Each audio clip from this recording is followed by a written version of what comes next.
Reka twongere tubasuze bakunzi bacu mukurikirana Inkomoko TV n'abandi mwese mujya mwenteresa kuri Rwanda Burundi TV. Twizere ko meze neza. Nongeye gutumira Pascal mumeze mute?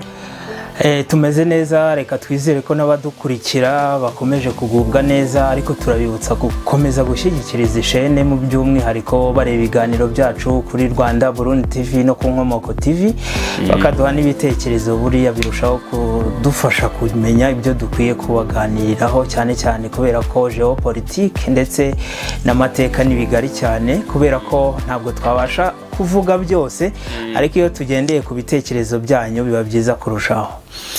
Pascal nagutumiye kugira ngo tuganize. Twabonye muri Amerika harimo harabaho kwiyamamaza, yego kandi birani ibihugu umuperezida uyoboye icyo gihugu n'ibintu akora babizagengaruka ku isi hose rwose. Muri Amerika, mbe na Amerika dore kuri Amerika urayibona gute muri politika mpuzamahanga muri ibi bihe, kugira ngo wenda tuze no kuganisha ku matora? Ubundi leta zunze ubumwe za Amerika bamwe mudukurikiye ntimubura kuyita umupolisi w'isi, kuko n'abandi barabiyita. Ni igihugu bivugwa ko gihora cyigisha isi demokarasi, ni igihugu gifite demokarasi mu by'ukuri, nubwo bayigisha ariko baranayifite, kubera ko nk'uko tuza kubireba amatora ateganyijwe mu kwezi kwa 11 cyangwa Ugushyingo, mu mezi asanzwe y'ikinyarwanda nta matora azaba ari kuba ku nshuro ya 60. Muri izo nshuro rero 59 zabanje muri leta zunze ubumwe za Amerika, amatora yagiye aba mu mucyo no mu bwisanzure, nubwo tuza kureba ko wenda hari igihe byigeze kuvamo ibisa n'imyigaragambyo bivuye ku byavuye mu matora ku muperezida umwe utarabyemeraga. Ku kibazo rero cyiza warumbajije ngo politike yabo imeze ite uyu munsi, leta zunze ubumwe za Amerika muri iki kinyejana cya 21 by'umwihariko muri iyi manda ya Perezida Joe Biden hagaragaye impinduka zitigeze zibaho. Impinduka za mbere ni ukuba leta zunze ubumwe za Amerika zararebereye intambara ikaba, igihugu kimwe kigatera ikindi. Iyo ntambara ikaba kandi bivugwa ko mu myaka yagiye ishira leta zunze ubumwe za Amerika ni igihugu kitajyaga kirebera ibyo bintu, ahubwo cyagaragazaga uruhande kibogamiyeho, ndetse kikaba cyakwishora no muri iyo ntambara kikaba cyayirangiza. Turaza kureba ingero, ariko kuri iki gihe Uburusiya bwateye Ukraine, igihugu kirarebera, cyakora gitanga intwaro, gishishikariza n'ibindi bihugu gufasha Ukraine, ariko nta kintu byamaze, kubera ko uyu munsi intambara igiye kuzuza imyaka 3 itangiye. Aho rero ni hamwe. Ikindi nuko Perezida Joe Biden ni umuperezida mu by'ukuri utavugwaho rumwe n'abanyamerika ko kuba yatsindira indi manda. Ibi nabyo bije uyu munsi, ntabwo gushidikanya ku mukandida uri ku butegetsi byari byarigeze bibaho, bije iki gihe kubera ko uyu mukambwe w'imyaka 82 bivugwa ko ubushobozi bwe bwo kuyobora igihugu, ibitekerezo birahari ariko imbaraga ntazo. Mu by'ukuri rero politike yabo yarahindutse muri iki gihe, nicyo nabivugaho. Ubundi tujya tubona hano muri Afrika amatora ajya kuba hakaba imivundo militaire, yego, ariko muri Amerika tubona ko nubwo baba bahanganye ariko nako ari ibintu biri scientifique, hazamo guhangana mu bitekerezo cyane. Ubundi kubera iki ubona biterwa n'iki muri Amerika kuba abantu babahangana mu byo scientifique, muri Afrika ho tugahangana mu masasu kwa? Icya mbere nuko nyine nkuko twatangiye tubivuga, Amerika ni demokarasi, ni igihugu rwose gifite demokarasi pe, kubera ko igiye kureba itegeko nshinga ryabo rimaze imyaka irenga 1000, nta muperezida n'umwe ujya unatekereza kunyuranya naryo cyangwa wumva afite ibitekerezo byo kurihindura. Impamvu rero baganira mu magambo bakagerageza kuneshanya hakoreshejwe ibitekerezo, nuko baba bizi ko n'uwatsinda amatora azayobora imyaka itarenga 8, nakabye azayobora 8, manda 2 akavaho hakajyaho undi, wenda akazagaruka mu mateka. Hari byabayeho rimwe aho perezida yayoboye imyaka 4 atsindwa manda, nyuma aragaruka. Uyu munsi Donald Trump abikoze, yabaye wa kabiri ku witwa Grover Cleveland. Ni umuperezida rero wayoboye igihugu muri manda zitandukanye, hagati haciye mu ndi. Impamvu muri Afrika twebwe hakoresha intwaro, icya mbere gishobora kuba kibitera mu mboni zanjye, nuko umuperezida ushaka gufata ubutegetsi ntabwo aba yizeye ko nyine kubufata mu mahoro bishoboka. Cyo ni icya mbere. icya kabiri kuva ku butegetsi mu bihugu bimwe na bimwe bya Afurika, si byose ko muri Afurika hari ibihugu birimo demokarasi imeze neza cyane, ariko hari ibindi bihugu muri Afurika uba usanga perezida adateganya kuva ku butegetsi, ahubwo uko igihe cye kigeze cyo kubuvaho ubona ahindura itegeko nshinga. Twagiye tubibona cyane muri Afurika y'Uburengerazuba, aho abaperezida bakunda gukurwaho n'igisirikare. Turaza kubireba hano kudeta zagiye ziba mu gihe n'ubundi cya Leta Zunze Ubumwe za Amerika nk'umupolisi w'isi, ariko aho bitandukanira abanyamerika baganira bakaneshanya mu bitekerezo, kubera ko n'abantu bemera ko itegeko nshinga uko ryanditse rigomba gukurikizwa uko nguko. Reka twinjire muri icyo gika cy'amatora, wenda turaza kukivamo turebe n'ibindi. Amateka y'amatora muri Amerika umuntu yamenyaho iki? Icyo twayavugaho, amatora muri Leta Zunze Ubumwe za Amerika hagiye kuba ku nshuro 60 ngo twabivugaga. Perezida uriho uyu munsi Joseph Biden ni umuperezida wa 46 uyoboye kino gihugu. Bivuze ngo nubwo abaperezida n'inshuro batoye bitangana, bisobanuye ko amatora yashoboraga kuba nyine amatora buri imyaka 4, nubwo umuntu ashobora kuyobora imyaka 8. Niyo mpamvu bimeze gutyo. Ikindi twavuga kuri ayo matora nuko abaperezida nibura 5 nibo baperezida bimaze kugaragara ko bashaje, bayoboye iki gihugu bashaje mu mateka, n'ubundi barangajwe imbere na Joe Biden, bitanamuha amahirwe kuri iyi manda ye ya kabiri nk'uko tuza kubireba. Icyo ni ikindi kiri mu mitwe y'abanyamerika cyane. Ikindi twavuga mu mateka ya Leta Zunze Ubumwe za Amerika nuko amatora abagomba kuba mu mpera z'umwaka. Ni ibintu banditse baranabisetinga, ndetse n'irahira rya perezida biteganyije ko riba rigomba kuba ku itariki ya 20 y'ukwezi kwa mbere. Ni umunsi bo bavuga ko ari umunsi bahisemo kubera ko ni umunsi ujyanye bijyanye no kwerekana ibiba byaravuye mu musaruro w'igihugu muri rusange. Umuganura se? Ntabwo ari umuganura neza, ariko ni umunsi ngo wo kwishimira ibyagezweho, niko nabivuga. Ariko mu Rwanda ho umuganura ho twebwe akenshi no gusogongera ku musaruro, ariko ushingiye kuri bya bintu byacu gakondo bimwe twihingira mu Rwanda.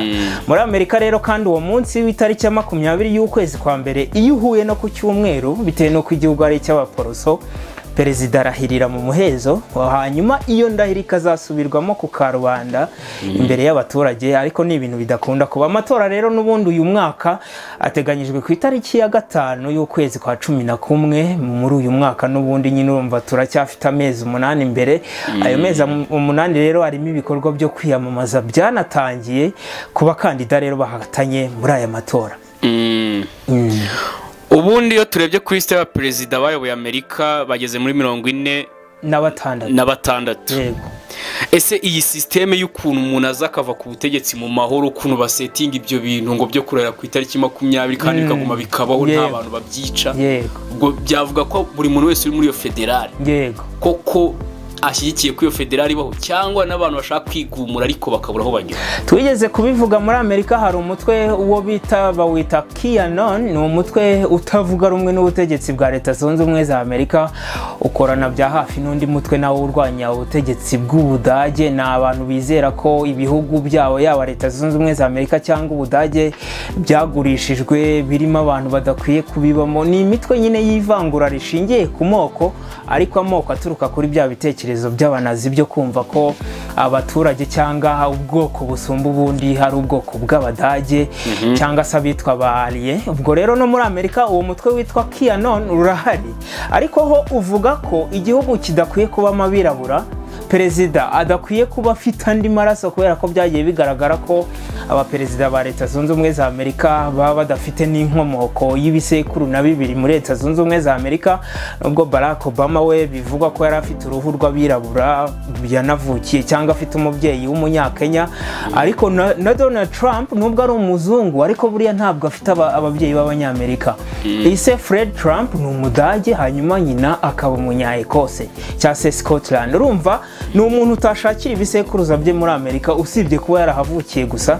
turaza kureba mu bisabwa kugira ngo umuntu yiyamamarize kuyobora iki gihugu ariko ibyo ngibyo warumbaje byo kuba biriya bintu bisetinze kandi bakaba babyemera nimba bose babyemera cyangwa batabyemera muri Amerika nk'igihugu giteye imbere n'abantu bubaha itegeko nshinga nk'uko twabivuze kuva ryakwandikwa rigashyirwa hariya nta muntu ufite gahunda yo guhindura uko rikurikizwa mbega muri ziriya leta 50 nta nimwe ubona ifite akahiha ko kwigenga ibyo byigeze kubaho mu myaka ya kera ubwo habagaho intambara izo bita guerre de la sécession ni intambara zahuzaga abanyamerika ubwabo bivuye ku ruzi bigeze gukora n'uruzi rero bigeze gucukura bakoresheje intoki twigeze kubivugaho cyatuzanabigarukaho urwo ruzi rero kubera ko igice kimwe amajyaruguru yarwo yarashyigikiye ubucuruzi bw'abacakara hanyuma amajyepfo yabyo akaburwanya habayeho intambara yabashyamiranyije bararwana aho niho hantu muri Leta Zunze Ubumwe za Amerika igihugu cyari kigiye gucikamo ibice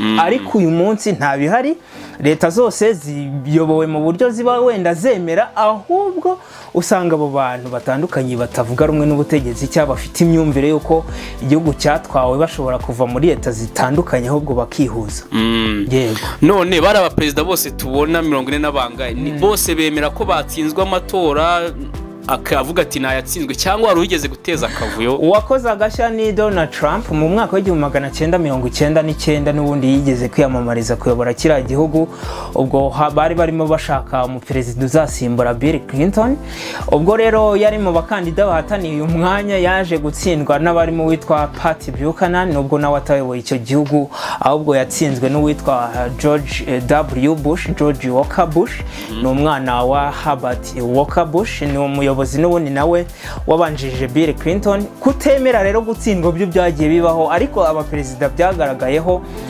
ni Donald Trump mu 1999 ubwo yatsinzwe mu matora y'ibanze aya ngaya yabera mu mareta atandukanye mbere yuko bagera ku rwego rw'amashyaka abiri ariko n'ejo bundi 2020 abantu barabyibuka ku itariki ya 6 Mutarama ukwezi kwa mbere nyine ubwo barabyumva abashyigikiye Donald Trump bagabye igitero ku nteko ishinga amategeko bashaka kubuyibuza kwemeza intsinzi ya Biden icyo ni ikindi kintu cyerekanaga ko atemera gutsindwa biri no mu byaha yagiye akurikiranwaho muri aya mezi ashize nubwo bigaragara ko ari ibirego byoroshye cyane ujyanyije n'ubudahangarwa umuntu nka Donald Trump aba afite ese muri Amerika buri muntu wese ashobora kujya hari akiyamamaza oya ntabwo ari wese hari ibintu bitatu by'ibanze ugomba kuba wujuje icya mbere ni ukuba uri umunyamerika wahavukiye bo baba wahavukiye kubera ko bagiye kureba ibisekuruza Donald Trump ntabwo ari gutorwa twabibabwiye afite ababyeyi bombi badakomoka muri Amerika ariko ni umunyamerika kubera ko yahavukiye kuba warahavukiye ni icya mbere icya kabiri kuba nibura ufite imyaka 35 y'amavuko kuzamura bivuze ngo ni imyaka ni hahandi bavuga ngo umuntu yavuye mu bwana iyo myaka ni ukugira ngo barebe ese uyu muntu ubundi amaze igihe kingana iki mu bintu nimba atabimazemo n'igihe ariko byibura ni mukuru bihagije ni icyo ngicyo cyatumye bashyiraho iyo myaka icya gatatu cy'ingenzi kuba utuye imyaka 14 nibura muri Leta Zunze Ubumwe za Amerika kuba uhatuye uyu munsi turi 2024 no kuvuga ngo nibura kugira ngo uyu munsi wiyamamaze utari muri bariya babiri nuko waba waratangiye kuhatura nibura guhera 2010 iyo myaka 10 nivuga iki ni imyaka yo kuba uri mu gihugu uzi neza ibihabera cyangwa ukurikira muvoma z'igihugu atari ukuvuga ngo uvuye hanze mu myaka 2 politiki urayizi ariko ntabwo uzi imbere mu gihugu abanyamerika babayeho bate abayobozi mu mareta bahinduka bate kwiyamamaza bihera he ibyo ni ibintu bimenywa n'umuntu maze igihe mu gihugu bashyizeho rero imyaka y'ifatizo 14 nimba minimum ari 35 maximum ni yihe maximum ntayo bavuze ariko turaza kubona ko ihari kubera ko niba uyu munsi Joe Biden baratangiye kuvuga ko ashaje nta bushobozi afite bwo gukomeza ni ikigaragaza ko bavuze ko imyaka 80 irahagije kubuyirengeje kuko bavuga ko ashaje kandi nta maximum arashaje afite imyaka 82 uyu munsi azayuzuza mu kwa 11 ariko iyo ugiye kureba Joe Biden ni umuntu winjiye muri politiki ya Leta Zunze Ubumwe za Amerika kera muri za 72 ni umukambwe mu by'ukuri umenyereye politiki ya kiriya gihugu ariko ejo bundi nibwo ibinyamakuru byaho cyane cyane cyitwa Fox News cyatangiye kwandika kivuga ko abanyamerika hafi 60% bakuru bose bahurije ku gitekerezo cy'uko Joe Biden yavaho kubera ko arashaje nta bushobozi agifite bigendeye ku kuba wenda mu minsi yashize yaragiye akunda kugaragara yitura hasi mu ruhame kandi akitura hasi muri bwa buryo bigaragara ko biterwa n'intege nke z'umubiri nka hari aho yatezwe n'imbwa zambwa zijyana nabo hari aho yamanutse mu rwego ruriya ruva mu ndege yitura hasi nta umukozeho hari aho yarari gutanga impamyabumenyi muri kaminuza arasitara yitura hasi ibyo byose bakabishingiraho bakavuga ko kuzagiza imyaka 86 uyoboye igihugu nka kiriya batabyemera bibaye byiza yavaho ibyo rero binatanga amahirwe kuri Donald Trump nawe nubwo ari umusaza ariko afite 77 urumva nibura we azagira 80 nibira ari gusoza manda ye urumva rero nicyo ngicyo none ubibona gute kuba abanyabwenge bo muri Amerika bavuga ko umuntu ufite imyaka 80 abashaje abo muri Afrika bavuga ko umuntu ufite imyaka 80 ngo bari ushoboye wenyine aho Leta Zunze Ubumwe za Amerika ni igihugu gifite cyitwa Kongere ubwo dushake tuvuga inteko ishinga amategeko iteye imbere cyane ku rwego ishobora gufata umwanzuro ikaneguza perezida w'izi leta mu byitwa impeachment byigeze no gushaka kuba ariko biza kuba ubwo Richard Nixon muri 78 n'ubundi yari yamaze kwegura ariko umwanzuro wo kumweguza wari watowe ni ukuvuga ko rero Kongere irakomeye muri Amerika rero kumva ko umuperezida yashaje cyangwa gutekereza ko yashaje nuko muri Amerika perezida bashinzwe ibyo twakwita implementation gushyira mu bikorwa ibintu byanditse cyangwa bateguye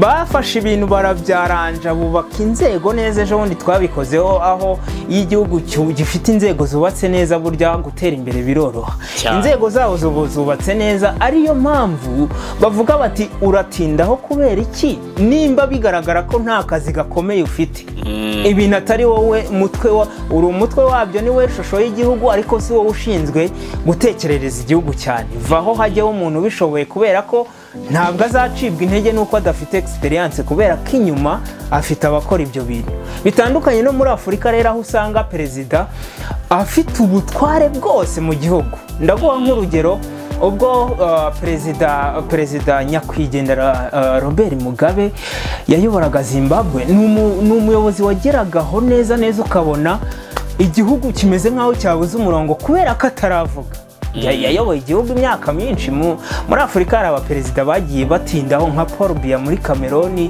amaze imyaka Museveni bari yabo basafurike yego bamaze imyaka 40-30 n'ingahe yego yego ugasanga uwo muntu afite power yose mu gihugu ku buryo bigera no ku rwego abaturage bumva ko naramuka avuyeho hazavuka n'ikibazo akaba ariyo mpamvu umuntu agira imyaka 90-80 akiri ku butegetsi biriya rero muri Amerika ntabwo bihaba kubera ko Kongere ya Leta Zunze Ubumwe za Amerika ifite ubushobozi bwo gushinga igihugu ikanemeza imirongo kizagenderaho hanyuma perezida agafasha abantu kubishyira mu bikorwa ariko ntabwo barindira ko asaza cyangwa ngo agere ku rwego rwo gutakaza imbaraga z'umubiri ngo zimushiremo ngo aracyayoboye ariko no ku giti cyanjye ko mbibona n'ubwo abantu bavuga ko Trump ngo ashobora kujyaho kwa ko Biden ashaje ubundi nanjye nigeze gukora ka research gato yo kuba perezida bose ba Amerika naje gusanga iyo utarangiza programme watangiye muri espace géopolitique ugumaho yego noneho Biden ni watangije buryo ikintu bitaro nouvelle de mondiale yego birazwi yego none bivuze ngo nimba atagishyira en place burya ntago babyemeye kugenda kereka wenda igihe wageze kuri maximum y'itegeko nshinga yego nakuvuga ngo barakwima manda ya kabiri nubwo waba ushaje utarangiza icyo kintu ntago ugenda nubundi ubwo ntago Biden byabimuha amahirwe yuko agomba kurangiza iyo task nubundi ibintu biri mu itangazamakuru byo kuvuga ko wenda azatsindwa ni ibintu biba bifite amahirwe mu magambo gusa kubera ko iyo tugiye mu bikorwa amateka agaragaza ko muri Leta Zunze Ubumwe za Amerika ni inshuro nkeya byabaye ku nshuro zitagera no ku 10 aho umuntu yiyamamariza manda ya kabiri yari afite manda yari we wari uyoboye iya kabiri akayitsindwa akava muri ofisi byabaye inshuro nkeya cyane, binahuriramo ko byagiye biba n'ubundi ku baperezida baketsweho cyangwa bagaragaweho nko gusebya igihugu, ko hari nk'abaperezida byagiye bigaragara n'abahabwa urugero kuri uwo Richard Nixon. Ni perezida wari umudemokrate ariko yagaragaye yumviriza cyangwa yahamijwe ibyaha byo gutega utwuma dufata amajwi nyine ahantu bo mu ishyaka ry'abarepublike baganiriraga.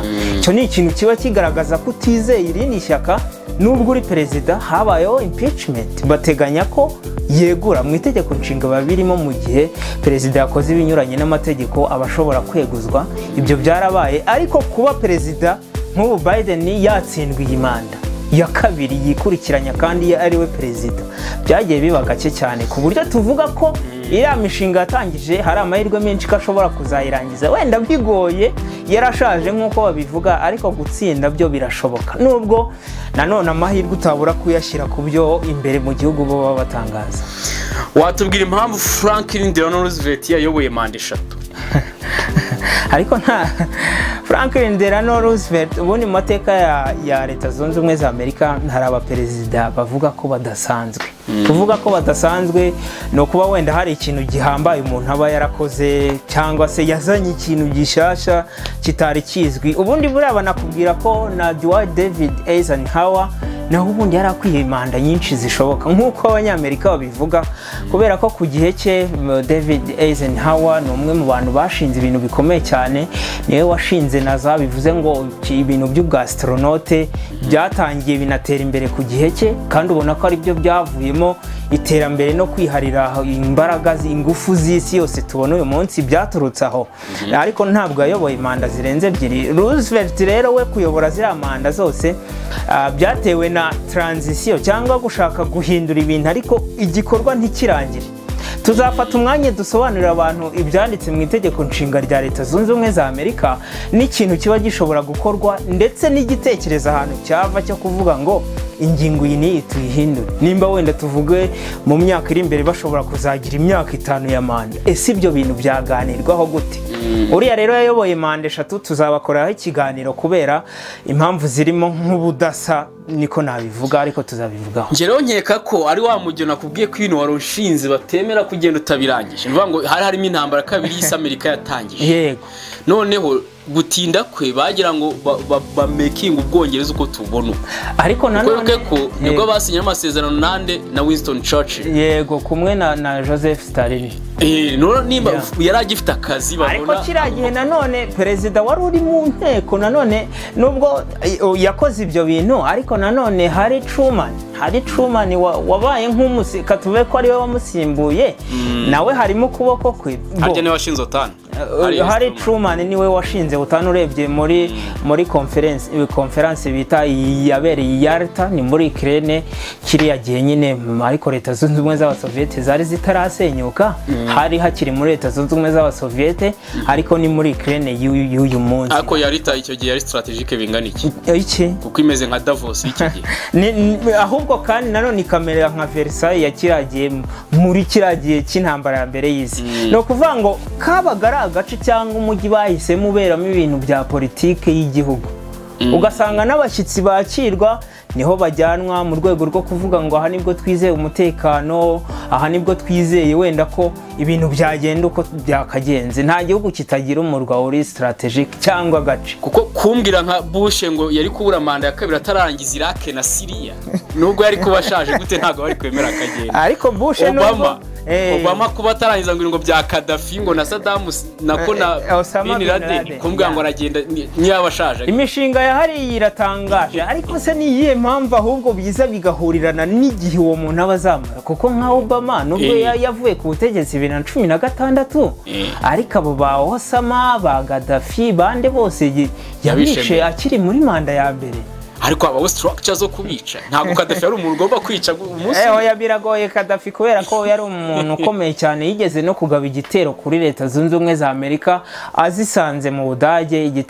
Igitero bise igitero ingabo ze zagabye ku ngabo za Leta Zunze Ubumwe za Amerika bakise El Dorado Carrion. Ni igitero cyari gikomeye ku buryo icyo gihe abantu babonye ko umuperezida bashobora kuba barimo kwisukira toroshye.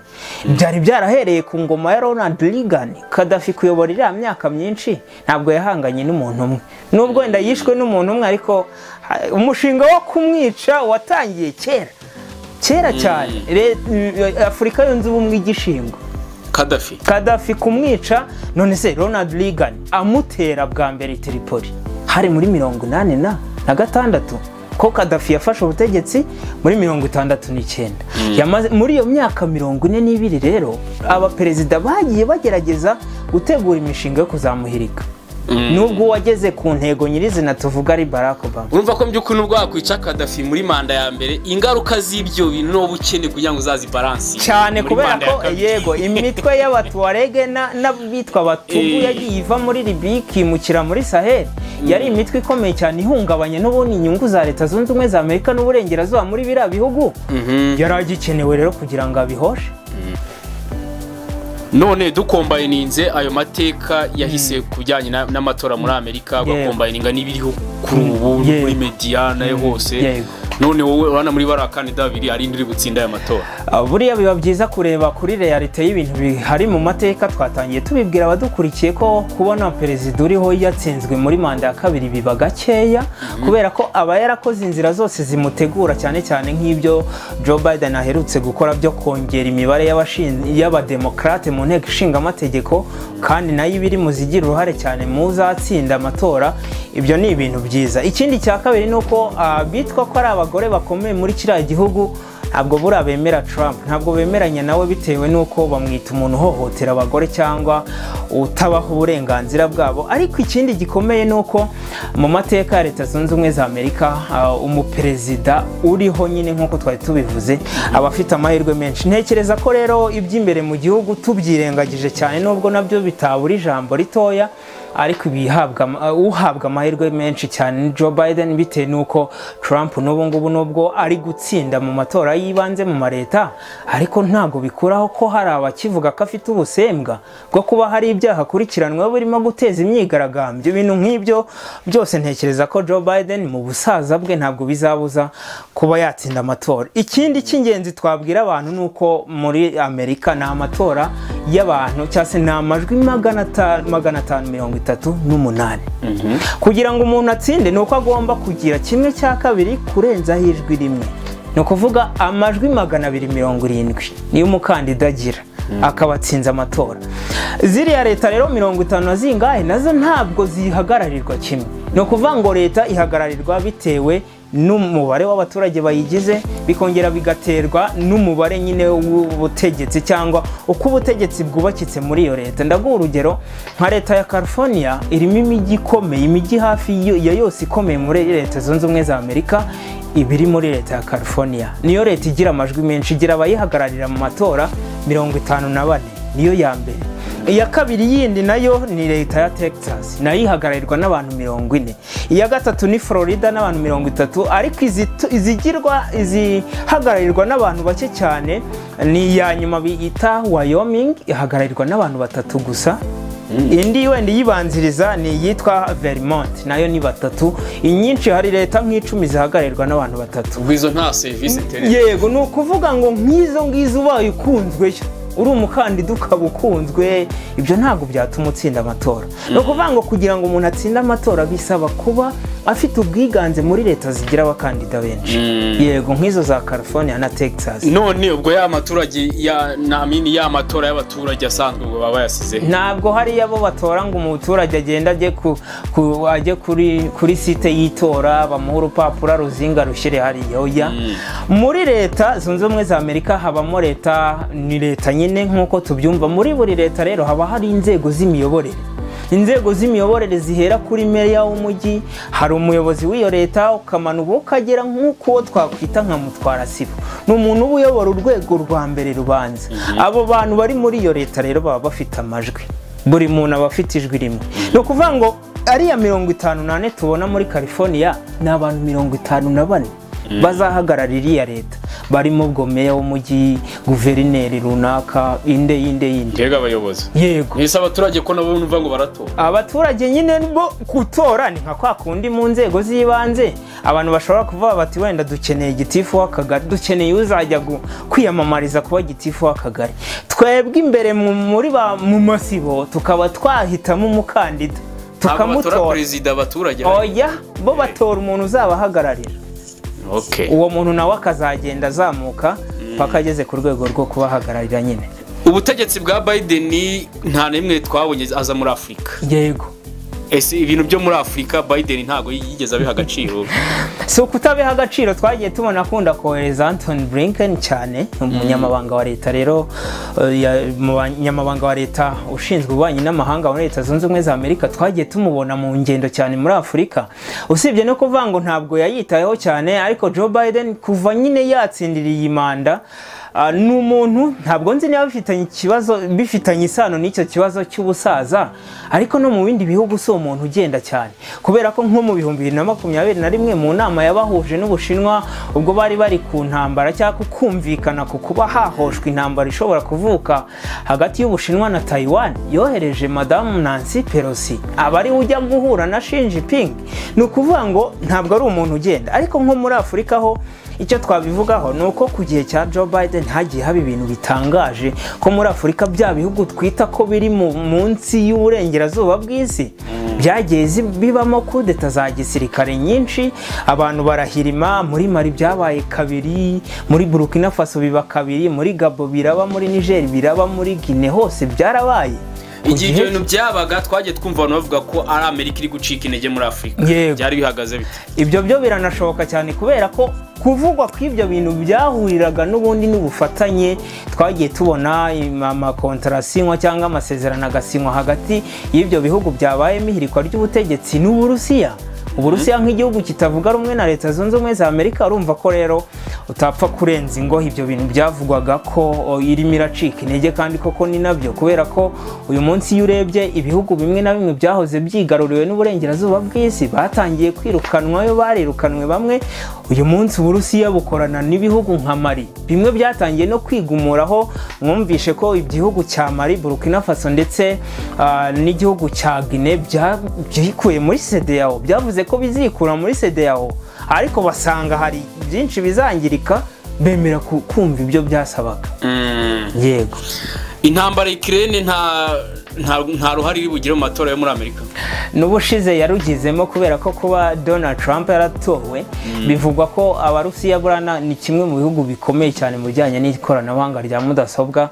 bivuga ko binjiye rwose muri systeme y'umutekano ya Leta Zunze Ubumwe za Amerika bagakereya cyangwa bagahimba konte nyinshi z'impimbano zasebyaga Madame Hillary Clinton zisebya n'abademokrate birumvikana ubundi zikanagerageza nazo kugaragaza ko hari amajwi runaka muri leta atora Donald Trump hari mu rwego rwo kugira ngo Donald Trump atsinde abe perezida kubera ko Vladimir mu byo yabonaga Trump byiza kuri we nuko ari umuntu yabonaga ashobora kuvugiramo bigakunda kubera ko nubwo Madame Hillary Clinton yari kujya ku butegetsi usibye kuba ari umugore uri serieze cyane ariko rirashyaka ry'abademokrate mu mateka yaryo ryagiye rigaragaza kutorohera Leta Zunze Ubumwe z'Abasovieti kuba rero intambara ya Ukraine yagira uruhare mu matora ya Leta Zunze Ubumwe za Amerika ni igihe n'ubundi iyo systeme y'umutekano ishobora kwinjirwamo bibaye byakozwe byaba kubera ko abanyamerika ntabwo uyu munsi babona Uburusiya nk'igihugu bashishikajwe n'amatora mu gihe Uburusiya bushishikajwe nabwo n'amatora yabwo ariko nanone bugashishikazwa n'intambara ya Ukraine amakudeta yo muri Afurika twagiye tubona muri Sahel wenda n'ahandi hari significant ifite kuba Trump yatsinda kuko byabaye ku bwa Biden yego no kuvuga ngo birashoboka cyane kubera ko niba Leta Zunze Ubumwe za Amerika hari inyungu zahoze muri Afurika kubera ko umuperezida uyu n'uyu yavuyeho hakajyaho umusirikare w'umwana, ndago urugero nka kapiteni Ibrahim Traore muri Burkina Faso, niwe muperezida mutoya ku isi, imyaka 35. Nta wundi muyobozi w'igihugu uyoboye igihugu kuri iyo myaka. Uyu munsi rero nimba yarahiritse uwitwa Sandaogo Paul Ali Sandaogo Damiba, nawe wari umaze amezi makeya ahiritse Roch Marc Christian Kabore muri Burkina Faso. Abo basaza babiri babanje hari ibyo bari baremeranyije n'uburengerazuba bw'isi, birimo ku exportinga ibyo mabuye y'agaciro, izo peteroli, ibyo biki. Ariko nimba uwo nguwo yaragiye bagasinyana amasezerano n'Uburusiya, ni kuvuga ko ibyo bintu byatangiye kujya mu Burusiya. Hari icyahindutse rero imbere muri Leta Zunze Ubumwe za Amerika, cyane cyane bivuye kuri izo nyungu bakuraga muri ibyo. Ibyo rero kuba batsinda amatora ya Leta Zunze Ubumwe za Amerika, si abaturage wenda ngo ibyo basaba cyane nibyo bizakorwa, ahubwo bo bazareba inyungu rusange, bazareba ngo ni uwe mu perezida wenda uzakomeza kudufasha guhangana n'iyi si no kuyiyobora. Nibwo tuzabona icyerekezo cy'amatora. Ubwo twizere ko dutegereje ibizava mu matora tukamenya perezida cyangwa asanzwe azwi. Oya, ntabwo azwi. Uyu munsi ni 50-50. Reka ngwe nk'urugero ku gihe cya Barack Obama, bitewe n'ibintu yakoze muri manda ye ya mbere twahoze tuvuga, birimo uko gusenya ubumwe bwa Afurika nyine, kubera ko inyungu za Leta Zunze Ubumwe za Amerika zari ziri gutambamirwa, uko kwica Osama bin Laden nk'umuntu wabashegeshe muri 2001, byari ibintu ubona ko bikwiye kumuha indi manda. Niyo bitanayimuha wenda iyo bitanayimuha bwari kuba ari ubushake bwe. Kiragiye rero ubwo Barack Obama yari ahanganye na John McCain muri manda ya kabiri, wabonaga ari amatora yo kurangiza umuhango. Kiragiye byaragaragaraga, ariko uyu munsi bwo ni 50-50. Dushimire abadukurikiye. Yego, dushimire bose badukurikiye. Naho ubutaha bakomeze gukunda ibiganiro byacu kuri Rwanda Burundi TV na Inkomoko, babirebe, babisharinge ndetse banabikunde, baduhe n'ibitekerezo. Ubutaha batwandikira ingingo tuzaganiraho. Byaba byiza cyane.